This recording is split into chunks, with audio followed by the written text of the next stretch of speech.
Hi, good day, and welcome to my presentation. Magandang araw, ako po si Joshua Nicdao, and today we'll be discussing a very important topic in our study of development communication. So, before that, let's first discuss what we have learned so far in this module. On the first part of this module, we have learned the nature of development communication, which is according to Dr. Juan Hamias. DevCom is different from other forms of communication because of its characteristics. And he emphasized six characteristics that separates us from other forms of communication. They are purposive, pragmatic, mass-oriented, scientific in outlook, relevant, and value-laden. It is very important to take note of these characteristics laid by uh, Dr. Hamias because we must understand that we are different from other forms of communication because DevCom is a communication with a purpose and with a heart. And how can we share that to our target audience? How can we deliver that message to our target communities? We need tools, we need materials. So, today we will be discussing different types of DevCom materials that we can use in every scenario that we might experience during our fieldwork. And these DevCo materials are classified according to different schemes. These schemes are separated depending on how they will function, how will they affect a certain communities. And these schemes are divided into three. First is according to use, then is according to census use and decoding, and number three is according to technological requirement. Let's first discuss the first scheme. It's according to use, and this is divided into three. The first one is object media. These are types of these are type of DevCom materials that can be manipulated, examined, or felt.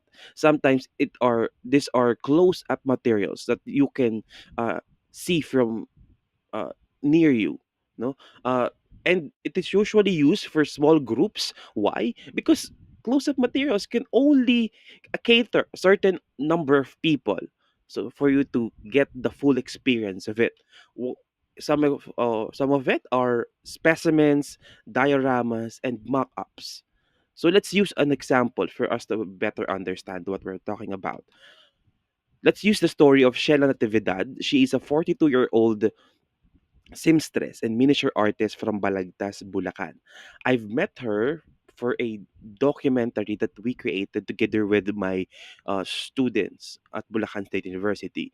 So Shella is using her skills in making dresses, small costumes for dolls, and making dioramas.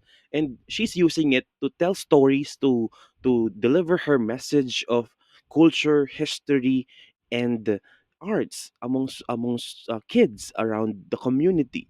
Actually, she's traveling from her town to different communities to different schools just to deliver this message using her dioramas. So her dioramas are not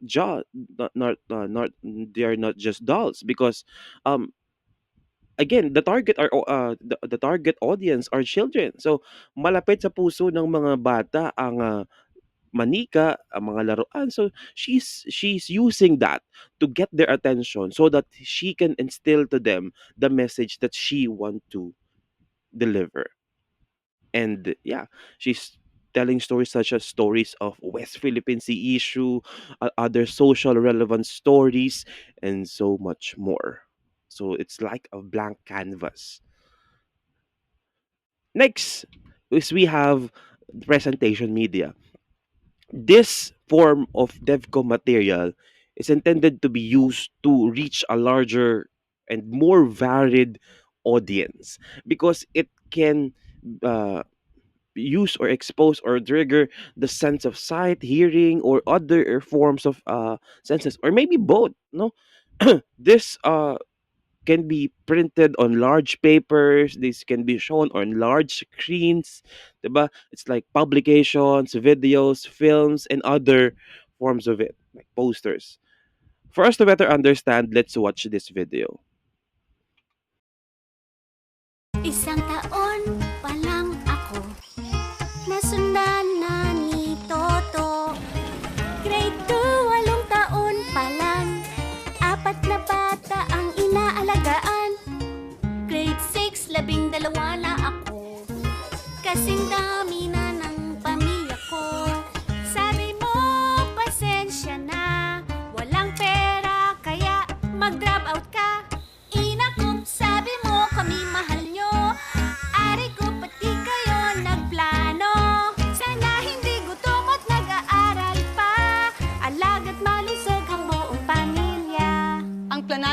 buhay ay maayos na buhay?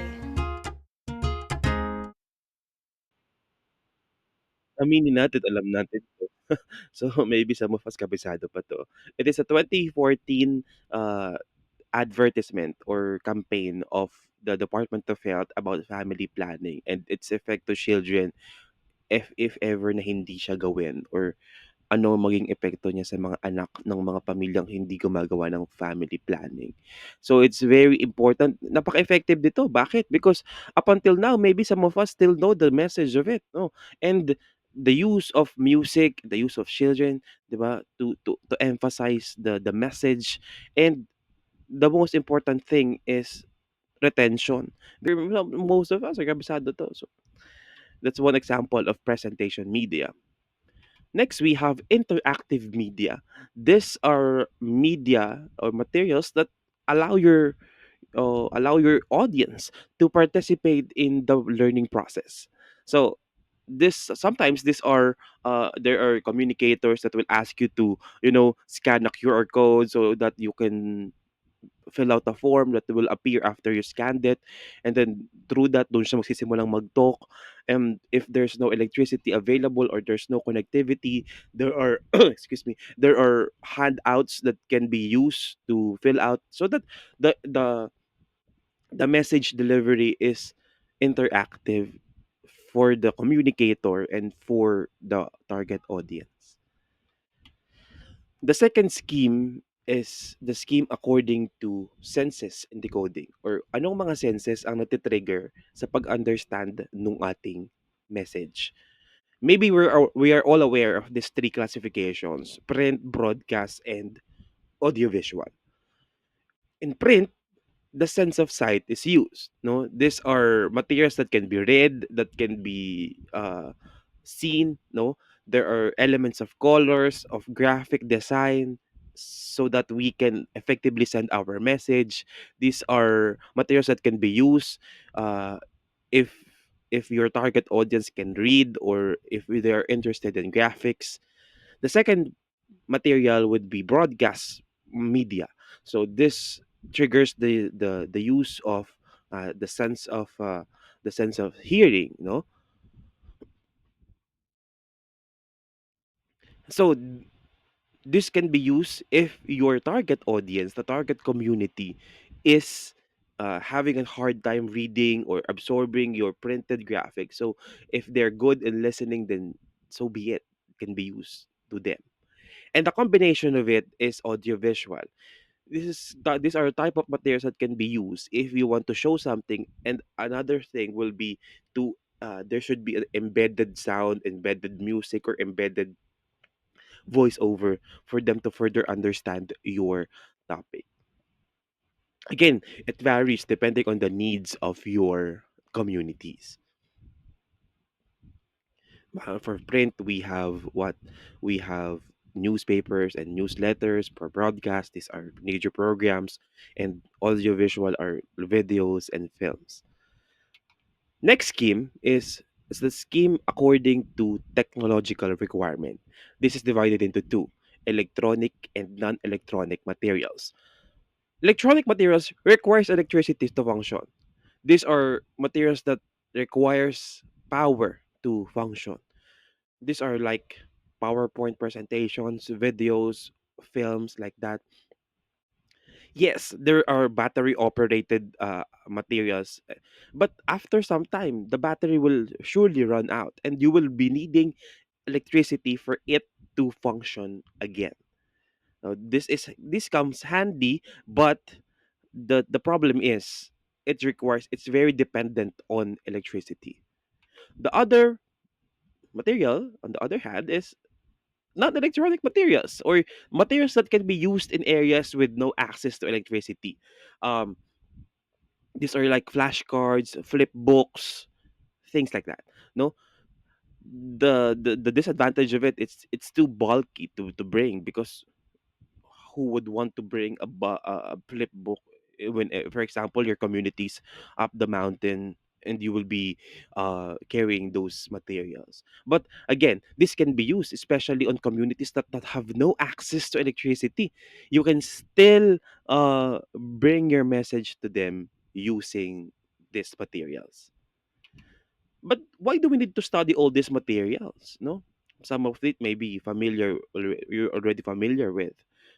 But let's always remember that choosing the right material for our communication will allow us to effectively communicate the message we want to convey.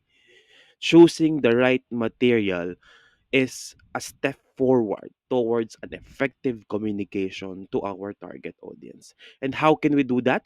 Needs assessment. We need to assess them. We need to identify what do they need through research, book research, resource person, or even immersion to that specific community. We need to know what do they need so that we can adjust, we can create a strategy for them so that our communication will be effective. So before I end, I would like to leave these two discussion points, talking points for us. After hearing all this, which type of development communication materials do you think is most effective in creating a long lasting social change and why? And the second will be what innovations as media practitioners or DevCom practitioners can we introduce to make development communication materials more interactive and the user centered? Okay, I'll be waiting for answers in the comment section. Do you have any questions? If you don't have any more questions, thank you. And if you have, you may reach me through the following platforms. Again, I'm Joshua Nigdao. Thank you for listening.